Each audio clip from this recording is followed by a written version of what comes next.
السلام علیکم، آپ سن اور دیکھ رہے ہیں سنو پنجاب 89.4۔ میں ہوں علی احمد اور میں لایا ہوں آپ کے لیے ایک اور اچھی خبر۔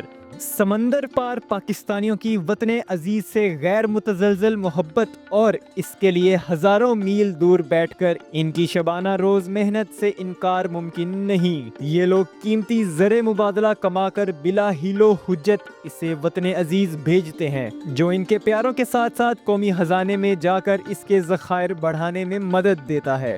سرکاری اعداد و شمار کے مطابق اس وقت سالانہ 30 ارب ڈالر سے زیادہ کی ترسیلات زر سمندر پار اہل وطن کے توسط سے پاکستان آ رہی ہے۔ ان سفیران وطن کی ملک کے لیے بے لوث خدمات کے اعتراف میں حکومت پاکستان نے اسلام آباد میں اوورسیز پاکستانیز کنونشن کا اہتمام کیا، جس میں وزیر اعظم شہباز شریف اور آرمی چیف سید عاصم منیر سمیت مختلف شخصیات نے سمندر پار پاکستانیوں کی وطن سے محبت اور مدد کے جذبے کو سراہا اور خراج تحسین پیش کیا۔ وفاقی وزیر اطلاعات عطا اللہ تارڑ کے مطابق خصوصی سرمایہ کاری سہولت کونسل اس کنونشن کے انعقاد میں بھرپور کردار ادا کر رہی ہے۔ وفاقی وزیر کے اس بیان کی روشنی میں یہ کنونشن اوورسیز پاکستانیوں اور ملک و قوم کے لیے سنگ میل ثابت ہوگا۔ خوشحال پاکستان، لا زوال پاکستان۔